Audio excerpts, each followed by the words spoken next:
So hello dear students, welcome back to this session of ICT virtual classroom. ICT virtual classroom के session में आप सभी का एक बार फिर से स्वागत है। आज की क्लास में हम लोग बात करने जा रहे हैं क्लास 12 फिजिक्स सब्जेक्ट के ऊपर, कक्षा 12 विषय भौतिक विज्ञान के ऊपर।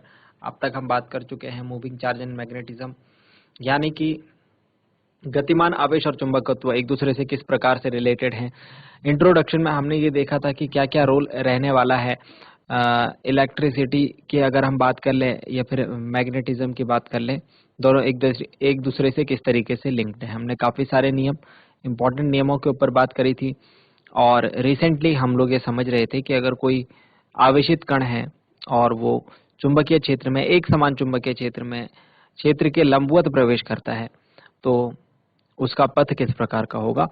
और इसी से रिलेटेड हम आज शायद कुछ न्यूमेरिकल्स भी करें। पहले हम कॉन्सेप्ट को अच्छे तरीके से समझेंगे और लॉरेंज बल के जो कॉन्सेप्ट है उसको भी हमने अच्छे तरीके से कवर अप किया है, चाहे वो चुंबकीय लॉरेंज बल है, चाहे फिर वो लॉरेंज बल है। ठीक है, तो आज हम लोग कवर अप करने जा रहे हैं इससे आगे की बातों को, जिसमें हम लोग किसी एक समान चुंबकीय क्षेत्र में गतिमान आवेश के जो एंट्री है, अगर वो लंबवत हो, अगर वो क्षेत्र की दिशा के लंबवत चुंबकीय क्षेत्र में प्रवेश करे, और कंडीशन क्या है, एक समान चुंबकीय क्षेत्र होना चाहिए, तो उस पर किस प्रकार से बल लगता है और बल लगने के कारण उसका जो गति का पथ है वो कैसा होता है। तो चलिए आज की क्लास में इन सारी बातों के ऊपर करेंगे डिस्कशंस, और आगे की बातों को सीखने समझने के लिए हम चलते हैं स्मार्ट बोर्ड की स्क्रीन पर। चलिए, अब तक हमने जो बात करी है उसमें हम ये समझ चुके हैं कि अगर यूनिफॉर्म मैग्नेटिक फील्ड है, एक समान चुंबकीय क्षेत्र है, और उसमें क्षेत्र के लंबवत गतिमान कोई आवेशित कण है, तो उसका पथ कैसा होता है, वृत्ताकार पथ होता है। और उस वृत्तीय पथ की त्रिज्या जो होती है r is equal to M V upon Q B होती है, जहां पर q और b को हम ये कह सकते हैं कि ये फिक्स रह सकते हैं।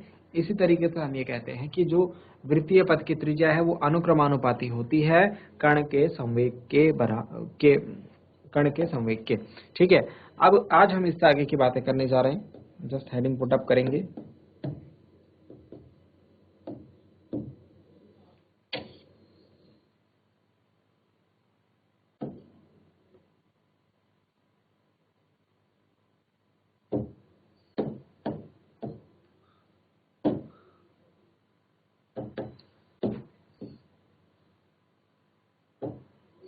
तो यहाँ पर हम लोग क्या डिस्कस कर रहे हैं, हम डिस्कस कर रहे हैं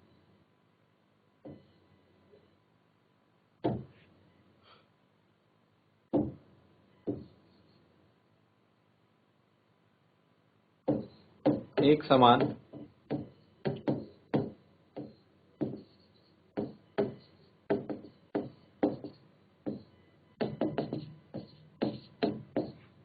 चुंबकीय क्षेत्र में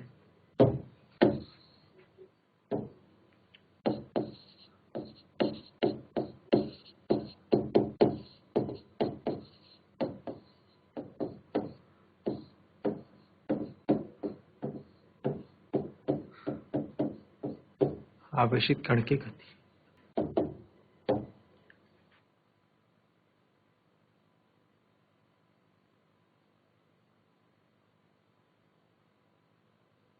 तो हमने क्या देखा था, हमने देखा था कि यदि कोई आवेशित कण एक समान चुंबकीय क्षेत्र में क्षेत्र के लंबवत प्रवेश करता है तो उसका पथ कैसा हो जाता है, वृत्ताकार हो जाता है। वृत्तीय पथ की त्रिज्या जो थी वो हमने r is equal to M V upon Q B से फाइंड आउट करी थी।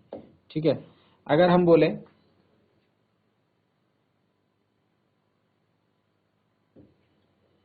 समय काल की अगर बात करें,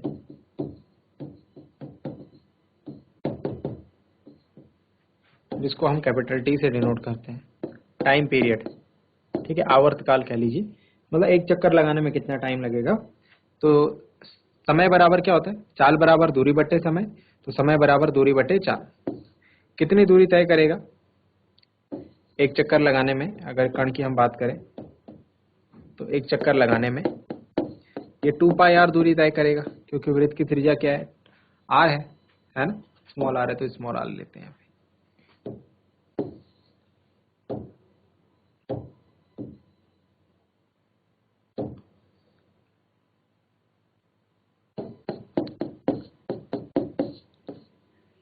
बटे चाल, है ना। चाल बराबर दूरी बटे समय से समय बराबर क्या हो जाएगा, दूरी बटे चाल, ठीक है। और यहाँ आर की वैल्यू रख दीजिए जो अभी हमने त्रिज्या निकाली थी, तो 2 पाई आर की जगह क्या आ जाएगा, M V upon Q B, और यहाँ पर क्या है वी, तो ये वी से भी कैंसिल आउट हो जाएगा, टी बराबर आ जाएगा 2 pi M upon Q B, ठीक है। ये आ गया आवर्तकाल, इसको हम क्या कहेंगे, आवर्तकाल। इसके अलावा अगर बात करें आवृत्ति की, फ्रीक्वेंसी की, फ्रीक्वेंसी के लिए हम सभी जानते हैं 1/t, आवृत्ति बराबर 1 आवर्तकाल होता है, तो F बराबर हो जाएगा QB बटे 2 पाई एम, यस और नो।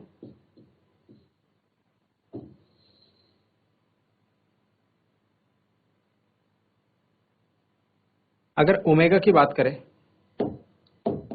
ओमेगा क्या है, कोणीय वेग, है ना। ओमेगा इज इक्वल टू होता है 2 pi N, 2 pi into frequency that is F, तो ओमेगा इज इक्वल टू हो जाएगा 2 pi into Q B upon 2 pi M, 2 pi से 2 पाई कट जाएगा, omega is equal to Q B upon M, कोणीय वेग आ गया क्यू बी अपॉन एम। चलिए नोट डाउन कीजिए इन फॉर्मूलाज को।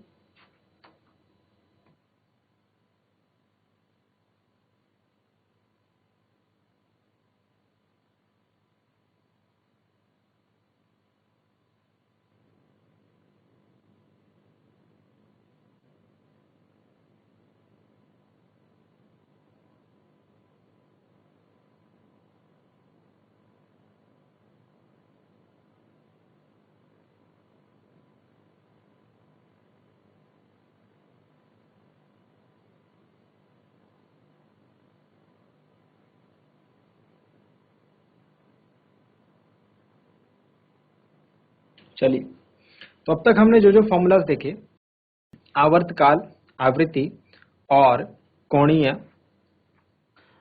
जो वेग है ओमेगा, ठीक है। आप देखिए इन तीनों फॉर्मूलाज में जो फर्स्ट फॉर्मूला था उसमें तो चलो हमको वेलोसिटी दिखाई दे रही थी, मतलब कण के वेग का प्रभाव है, लेकिन चाहे इस फॉर्मूला में आप देखिए, चाहे इस फॉर्मूला में आप देखिए, चाहे इस फॉर्मूला में आप देखिए, इनमें कहीं भी v नहीं है, वेलोसिटी नहीं है। इसका क्या मतलब हुआ, इसका मतलब एक ही बात हुई, नोट करके लिखेंगे, टी मतलब आवर्तकाल, और इसके अलावा आवृत्ति एंड ओमेगा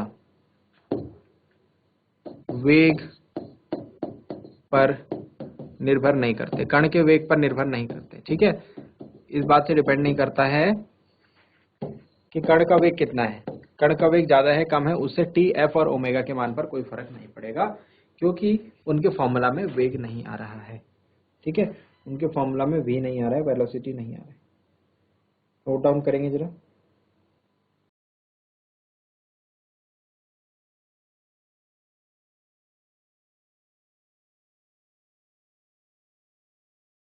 अब कुछ और चीज समझते हैं जो कि हमको यहाँ पर न्यूमेरिकल करने में जो है हेल्प करने वाली है, ठीक है।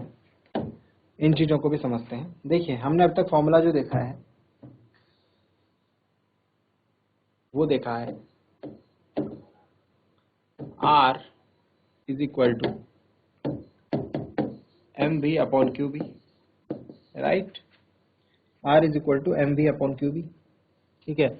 और एम वी क्या है, कण का वेग है, द्रव्यमान गुणा वेग क्या होता है, संवेग होता है, ठीक। अब अगर आगे की बातें करें तो क्या आप जानते हैं kinetic energy half M V square के बराबर होती है, क्या आप ये बात जानते हैं, काइनेटिक एनर्जी जो है हाफ एम वी स्क्वायर के बराबर होती है। अब P बराबर होता है एम वी, ठीक है, तो V बराबर क्या हो जाएगा, P बाई एम, इस वैल्यू को यहाँ इंसर्ट कर दो, K is equal to half M P by M का होल स्क्वायर, तो P square by M square, एक एम से एक एम कट जाएगा, K बराबर आ जाएगा 1/2 P स्क्वायर अपॉन एम, तो P बराबर क्या आ जाएगा, अंडर रूट 2 KM या 2 MK, यस और नो। यस और नो। तो हम ये वैल्यू यहाँ पर इंसर्ट करते हैं, p की जगह पर r √2mk बाई क्यूबी, जहाँ k क्या है, k है काइनेटिक एनर्जी, गतिज ऊर्जा, कण की गतिज ऊर्जा।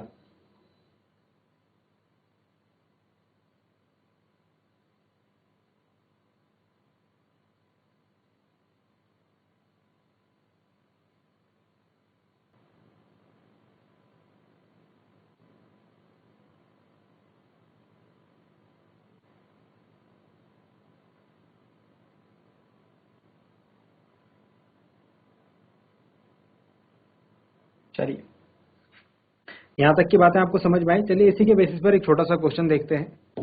इसी के बेसिस पर एक छोटा सा क्वेश्चन देखते हैं।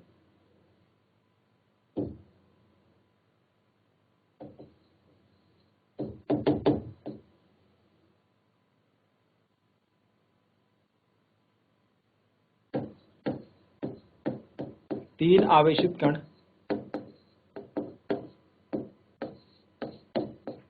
आवेशित कण, प्रोटॉन, ड्यूट्रॉन एवं अल्फा कण। तीन आवेशित कण है, प्रोटॉन है, ड्यूट्रॉन है और अल्फा कण है।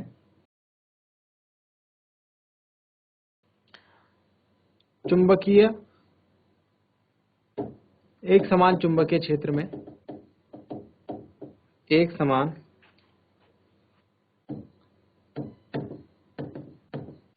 चुंबकीय क्षेत्र में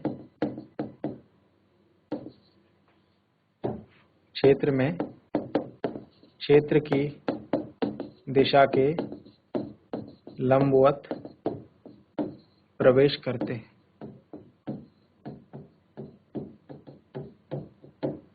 ठीक है, क्षेत्र की दिशा के लंबवत प्रवेश करते हैं। कुछ उनके पास काइनेटिक एनर्जी है, कुछ उनके पास गतिज ऊर्जा होगी। ठीक है, हमको क्या करना है,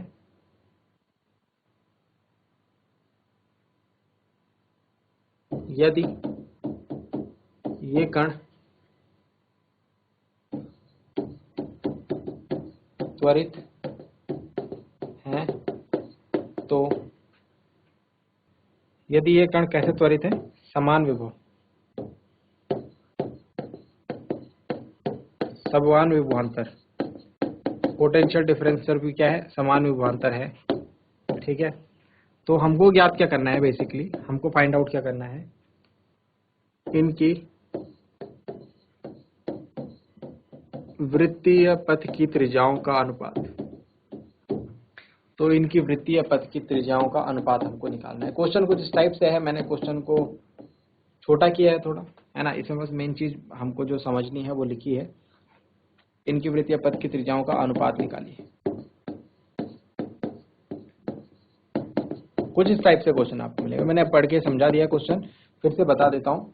मीनवाइल क्वेश्चन में कहने का जो मतलब है वो सिर्फ इतना है कि आपको तीन कण दे रखे हैं, प्रोटॉन, न्यूट्रॉन, अल्फा कण।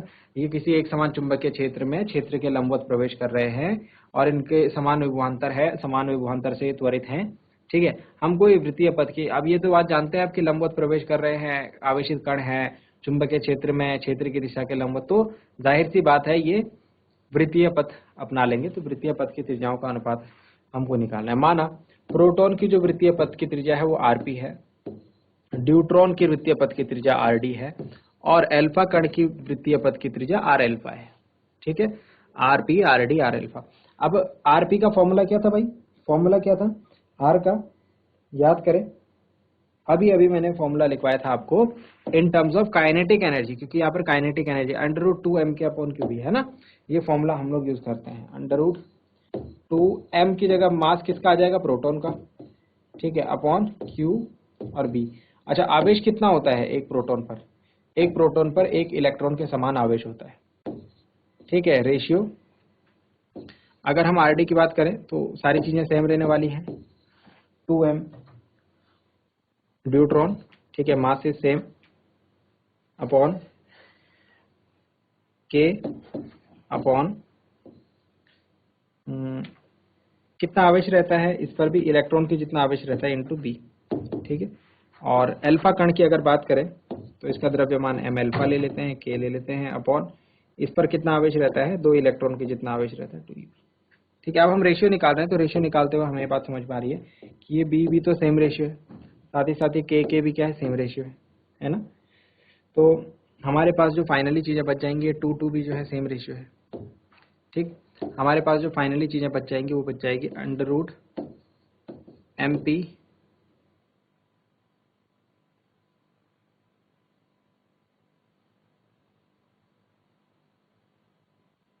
ठीक है, अंडर रूट MP बाई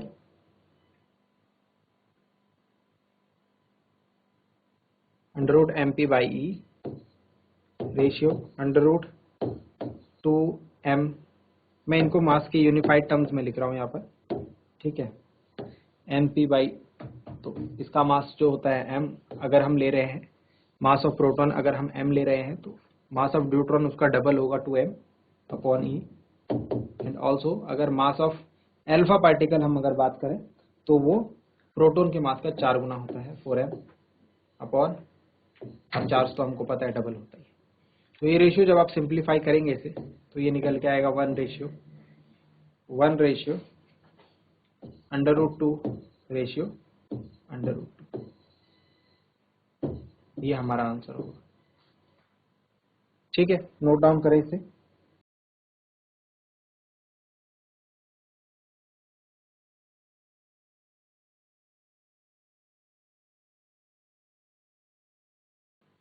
जल्दी से नोट डाउन करें।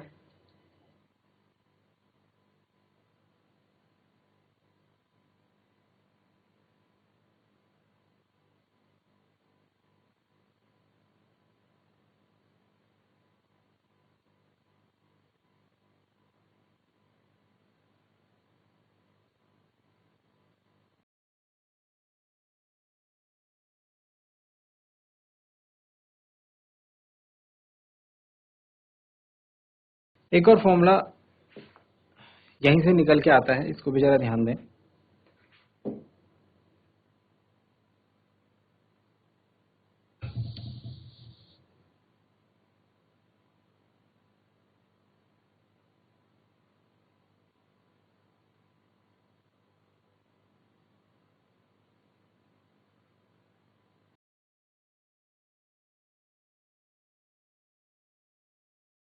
यदि अगर हम बात करें, जैसे पिछले क्वेश्चन में हमको गतिज ऊर्जा की जगह जो है विभवांतर की बात की गई थी, है ना, दोनों एसोसिएटेड है एक दूसरे से, ठीक है। अगर हम ये बात करते हैं, अगर आवेश को त्वरित किया जाए, अगर आवेश को त्वरित किया जाए, आवेश Q को त्वरित किया है तो कौन करेगा, विभवांतर से, ये बात हम जानते हैं। आवेश को त्वरण के लिए, आवेश को प्रवाह करने के लिए हमको किस चीज की आवश्यकता पड़ती है भाई, विभवांतर की। तो कितने विभवांतर से सपोज हमने इस आवेश को त्वरित किया है, सपोज v विभवांतर से हमने इसको त्वरित किया है, तो आपके पास ये फॉर्मूला था, है ना। तो आवेश पर किया गया कार्य कितना होगा, आवेश पर किया गया कार्य होगा v इंटू क्यू, याद करें W बराबर, आपके पास फॉर्मूला था v is equal to W upon Q, है ना। तो किया गया कार्य कितना होगा, यहाँ से किया गया कार्य जो होगा that will be W upon Q, है ना। तो जो आवेश पर किया गया कार्य है वो होगा VQ, ठीक है। और ये किया गया कार्य हम जानते हैं, ये भी हम जानते हैं कि गतिज ऊर्जा, kinetic energy, work energy theorem से जो गतिज ऊर्जा में परिवर्तन होता है वो किए गए कार्य के बराबर होता है, या फिर गतिज ऊर्जा जो है वो किया गया कार्य के बराबर होगी। तो K is equal to VQ भी हम इस फॉर्मूला में यूज कर सकते हैं। इट मीन्स कि R is equal to under root 2m VQ upon QB भी यूज कर सकते हैं सर, ठीक है, इसे भी ध्यान रखें। इसे सॉल्व करने के लिए हम फर्दर क्या कर सकते हैं, R is equal to under root, देखो जरा ध्यान से देखो हमने क्या किया, 2m VQ तो ऊपर है, अब ये Q और B को हमको अंडर रूट के अंदर डालना है, तो Q स्क्वायर B स्क्वायर कर देंगे अंडर रूट के अंदर, है ना, बात तो एक ही हुई। ये क्यू से एक क्यू कट जाएगा, यहाँ से एक और फॉर्मूला बन के आता है हमारे पास। ये फॉर्मूला भी आपको कहीं ना कहीं देखने को मिल जाएगा, 2mv/qb²। 2mv/qb², इसको भी नोट डाउन करें। जहाँ v क्या है, v विभवांतर है, v वो विभवांतर है, यानी वो पोटेंशियल डिफरेंस है जिससे हमने आवेश को त्वरित किया है, ठीक है। और आवेश त्वरित होने के बाद जो है एक समान चुंबकीय क्षेत्र में प्रवेश कर रहा है। सो आई होप डियर स्टूडेंट्स, आपको जो बातें बताई गई हैं आज की क्लास में वो समझ में आई होंगी। समय यहीं पर समाप्त होता है आज का। आज के लिए इतना ही। अगली क्लास में हम लोग इससे आगे की कहानी को कवर अप करेंगे, कुछ और कॉन्सेप्ट को सीखेंगे और कुछ और न्यूमेरिकल्स करने की कोशिश करेंगे। आज के लिए इतना ही। मिलते हैं अगली क्लास में ऐसे किसी इंपॉर्टेंट और इंटरेस्टिंग टॉपिक के साथ। क्लास से जुड़ने के लिए आप सभी का बहुत बहुत धन्यवाद। Thank you very much and have a nice day.